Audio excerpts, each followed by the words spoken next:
بسم اللہ الرحمن الرحیم۔ برادری عزیز، پروفیسر جاوید صاحب نے ایک بڑا خاص سوال کیا جو اکثر پوچھا جاتا ہے کہ اس فرقہ واریت کے ماحول میں خلافت قائم کرنا کس طرح سے ممکن ہے جبکہ امت بہت سے فرقوں میں منقسم ہے۔ تو اس کا جواب فقیر عرض کرتا ہے کہ ہم یہ سب جانتے ہیں اور اس پہ ہم گفتگو بھی بارہا کر چکے ہیں کہ فرقہ واریت اللہ تعالیٰ اور اس کے محبوب صلی اللہ علیہ وآلہ وسلم کو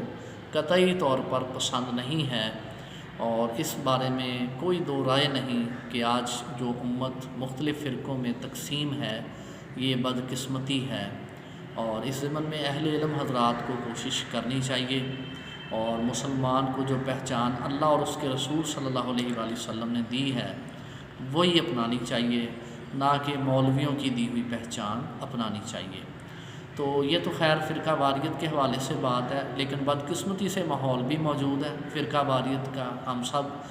مسلمان ممالک کے اندر۔ تو پھر کیسے ممکن ہے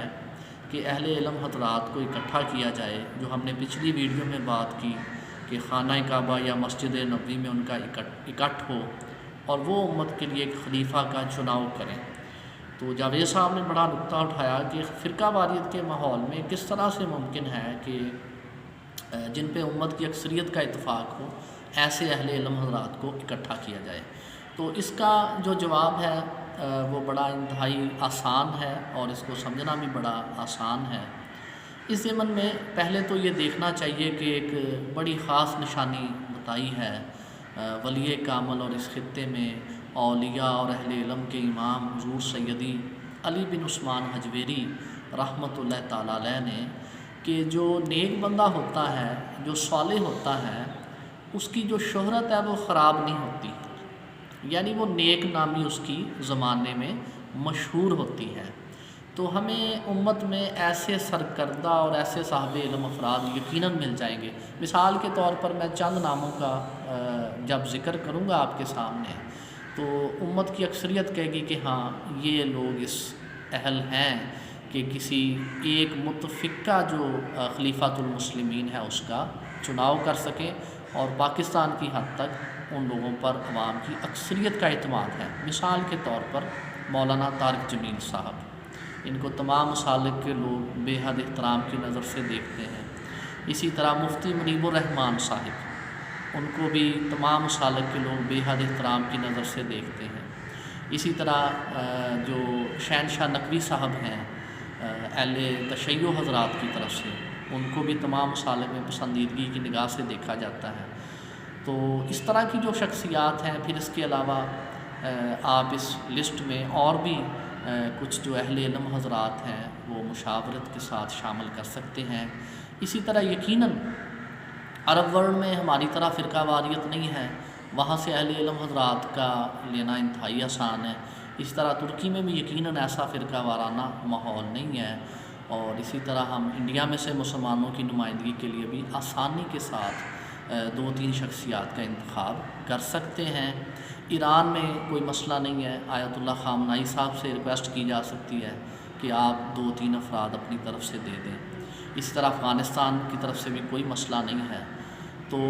ہم امت میں سے ایسے سرکردہ اور صاحب علم افراد کو اکٹھا کر سکتے ہیں اگر امت ایز اے ہول چاہے۔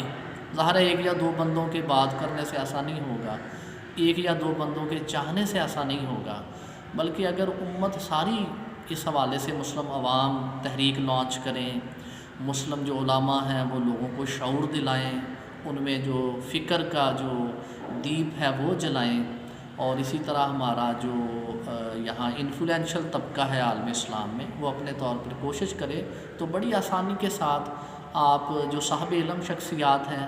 جن پر امت کی اکثریت کا اتفاق ہے اور امت کی اکثریت ان کو پسندیدگی کی نگاہ سے دیکھتی ہے، ان کو اکٹھا کیا جا سکتا ہے۔ یہ کوئی اتنا مشکل کام نہیں ہے، اور خانہ کعبہ میں اور مسجد نبوی میں یہ تمام لوگ جن کو معتدل ہم کہہ سکتے ہیں اور جن کے بارے میں جو عوام الناس کی رائے ہے وہ بہتر ہے، اور جو معتدل نقطہ نظر رکھتے ہیں، جو انتہا پسند بھی نہیں، جو فرقہ واریت کا جو گندا پانی ہے اس میں بھی گھٹنوں گھٹنوں ڈوبے نہیں، جو نفرت کا بیوپار بھی نہیں کرتے بلکہ عالم اسلام کی بات کرتے ہیں، عالم انسانیت کی بات کرتے ہیں، ایسے افراد یقیناً ہماری امت میں موجود ہیں۔ ان کو آپ خانہ کعبہ یا مسجد نبوی میں اگر موقع دیں تو بڑی آسانی کے ساتھ خلیفۃ المسلمین کا وہ چناؤ کر سکتے ہیں، اور یقیناً یہی اللہ اور اس کے محبوب صلی اللہ علیہ وآلہ وسلم کو پسند ہوگا۔ تو اس ضمن میں ہمیں کوشش کرنی چاہیے، کیونکہ حضور علیہ الصلوۃ والسلام نے ارشاد فرمایا کہ جو ظلم ہے اس کے خلاف 3 طرح کا ایمان آپ نے اس کا ذکر کیا کہ اگر تم ظلم ہوتا دیکھو تو اس کو اپنے ہاتھ سے روکو، اگر ہاتھ سے روکنے کی طاقت نہیں تو پھر اپنی زبان سے روکو، اور اگر زبان سے بھی نہیں روک سکتے تو پھر دل میں برا جانو۔ تو یہ وقت آ گیا ہے کہ اب ظلم و ستم کی ماری اس امت کے لیے تمام اہل درد افراد کو کچھ نہ کچھ کرنا چاہیے، اور وہ خلافت کے علاوہ اور کچھ نہیں ہو سکتا جو عدل و انصاف کی ضمانت دے۔ اللہ تعالی ہمیں توفیق نصیب فرمائے۔ وما علینا الا البلاغ المبین، والسلام۔